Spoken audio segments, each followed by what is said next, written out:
Aloha, this is Angelina, and today we'll be speaking about our inner child. So, Ep2, inner child. So, what is an inner child? An inner child is that little version of you. Time is not linear, which is time for us. We experience time obviously from one moment to another, like this. Like a circle. Imagine a circle. We're just going through life through the motions, as in only one thing at a time. But from our soul's perspective and reality, is everything is happening now all at once. So those moments in time from the ages of, or your whole life, but most importantly from the ages of 0 to 7, is playing a massive impact right now. So whatever you were told from the ages of 0 to 7 is highlighted as it's being printed in your body. Each cell that you have tells a story, and each cell is actually alive, right? So it's like if you were told multiple stories about how you're not good enough, or be in fear in any sort stage of fear, whether it be fear of yourself, fear of like something physical, even your parents, or like animals or something, fear of anything in your life, that story is being played in your cell.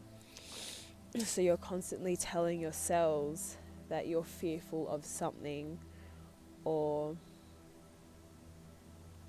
fearful of someone, or even yourself or whatnot. Whatever that fearful mentality is stored from, your cells are playing that in motion right now. So if we think about the universe, whatever you give out is what you receive, right? And the inner child, that timeline of you being before the age of 1, 2, 3, 4, 5, 6, and so on until the age that you are now, is all being played out right now. So now we've got the rundown. Our inner child plays a massive impact in our life because we are that inner child.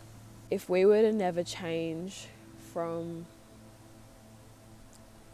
any negative things that have happened in our lives, it's like we would still be that inner child, if you know what I mean. If you weren't told a single bad or negative thing, or anyone or anything didn't stop you to become from the opposite of who you are, that inner child would be living right now. Meaning that child's like sense of you would be who you truly are right now, right? And when we're growing up, it's easy to get things mixed up, as in easy to do other people's ways of doing life, or fall for traps, as in falling for other people's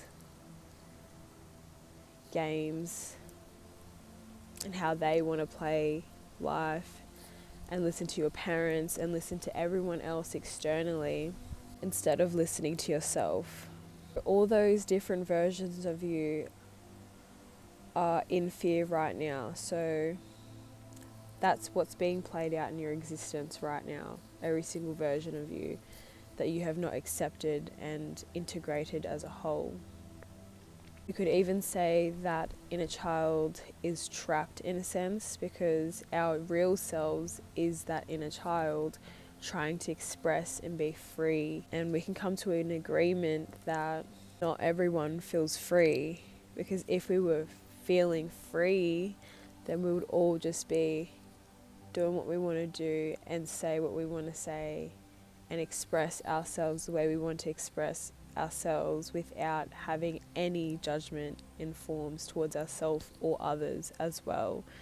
That inner child got told like, oh, you're growing up, like you're going to have to stop doing this or start doing this. So that was the labeling and conditioning, changing our true nature, changing our true self to change into a different being, which is that different being is a false self, which is self-created, because you self-created someone that wasn't actually you. So you're presenting that out to the world, to people, and you might even have to change yourself for other people's to fit different people's expectations or different people's versions of you. And in this case, you're not actually, well, you're not actually expressing and being who you truly are. Those words and what we got told were harmful to our inner child, hence why we changed. So we changed maybe the way we wanted to be, like the way we wanted to dress, the way we wanted to express ourselves, the way we wanted to maybe even become, like maybe we wanted to become something else, and then we had to change our lives to form and become something that our parents wanted us to be, or something that fits the criteria, as in that won't make enough money, or do you think you're going to get enough money doing that?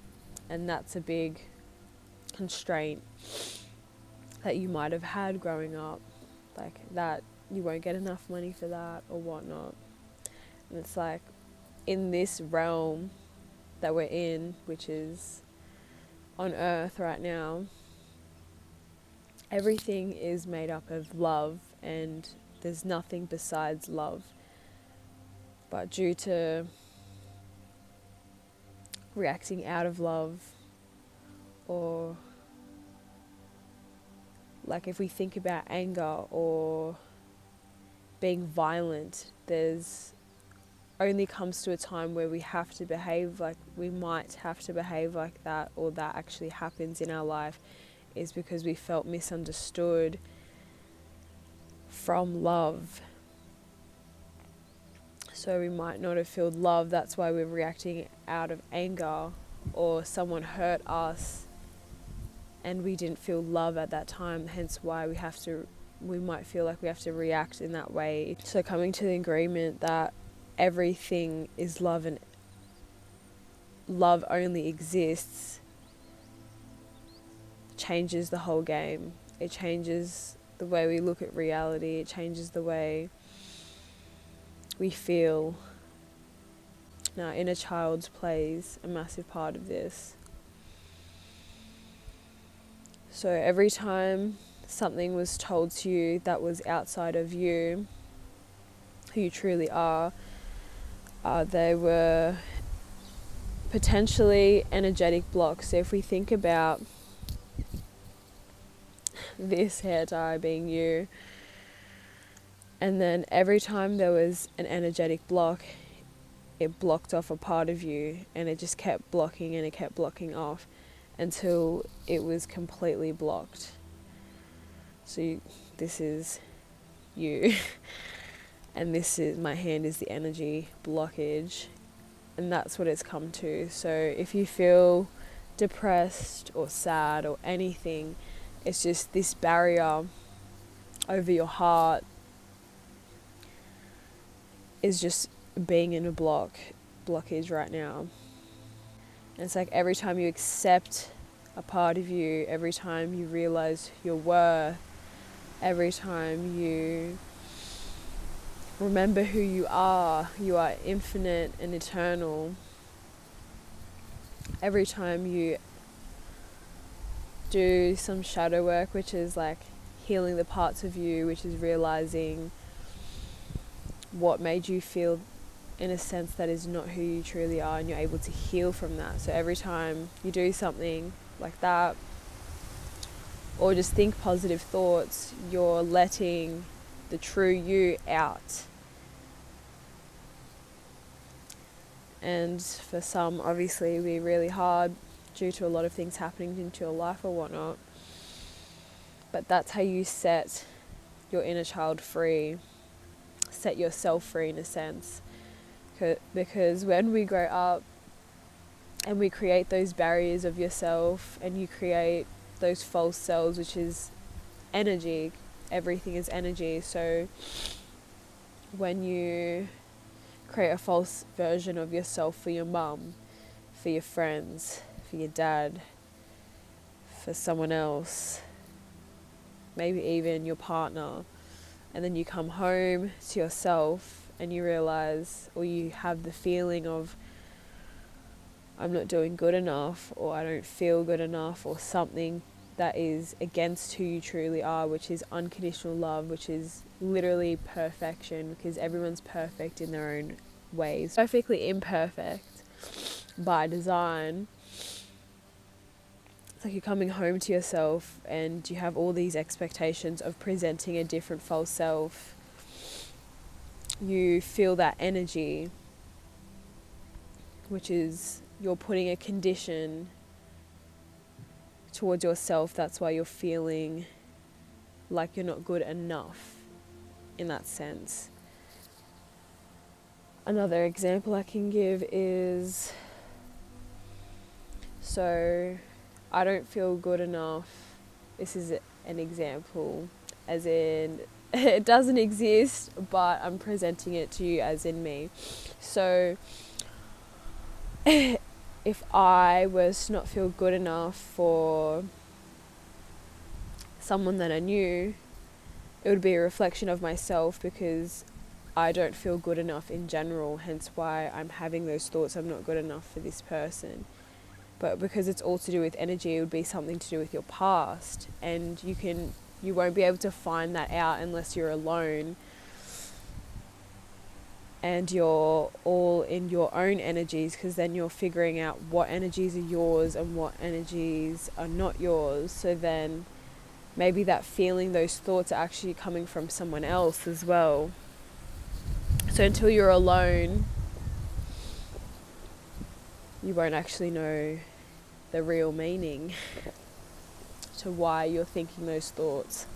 I've just listed as well, how to heal the inner child is literally just embracing those parts of you that you don't consider yourself, and just literally being like, yep, that's me. I can freely express and say and do whatever I want.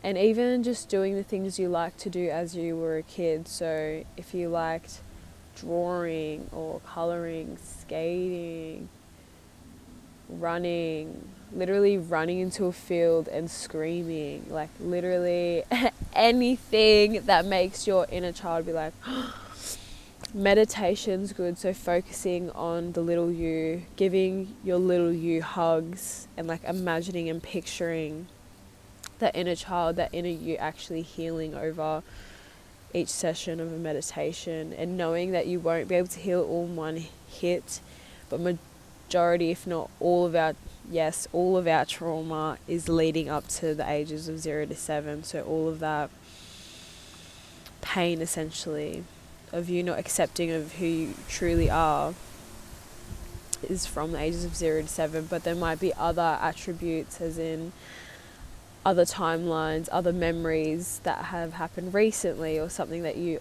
obviously need to heal from as well. But when you start from the ages of 0 to 7, it gets easier to uncover, and you might not even remember a lot of them. But if you ask the universe, ask yourself to show you memories and stuff that you need to heal from in divine timing, when you're ready to think about those times, it will be presented to you at the right time. And knowing if your childhood was too traumatizing and you feel like you're not able to go back on your past, that's totally fine. Just do the way that you feel until you're ready. And another thing to add is, because we weren't doing the way that we're feeling, so do you know how, if we were a child, this is a good one. So if you picture yourself as a literal child and think, what would a child do? Well, what would the inner me do in this situation? Maybe not like towards someone and be like, oh yeah, I would probably scream at them or whatnot, like maturely towards other people. But a thing that I actually do sometimes, if I'm in a conversation or something and it's not going my way, and I know there's going to be something going on, is just picturing that person as an inner child, because potentially, you know how when you talk to some people and you're like, how, like, you're not acting at your age sort of thing, it's because in a certain point in time, wherever that person was traumatized at, they stopped growing mentally. So if we think of a person that was traumatized at the age of 5, and that person actually stops thinking because it's so deeply traumatized and so, like I said before, blocked by so many barriers of energy, which is being told to not be yourself or not to be who you truly are, that person's trapped in that mindset at that period of time. So then that person operates at the age of 5 because that's the timeline that they got trapped in and they weren't able to heal. I just usually do it now with adults because a lot of adults are going through something. So I think, what would I say to myself as an inner child as well? It's like, what would I say to myself as a child? So back to what I was saying with picturing everyone as a child and yourself as a child, it's like, if you look at yourself in the mirror and you think, would I yell at a child for not doing something right? Would I force this person to go to the gym today because I don't feel like I want to go? Or like if you tell yourself, or you have to do this, or you got to do this, or whatever it is, like, I got to make it this at this time because if I don't, da da da da da. If you're treating yourself like that, it's like, would you treat your version of yourself as an inner child the way that you treat yourself right now? And that's a really good one to see. The way you treat yourself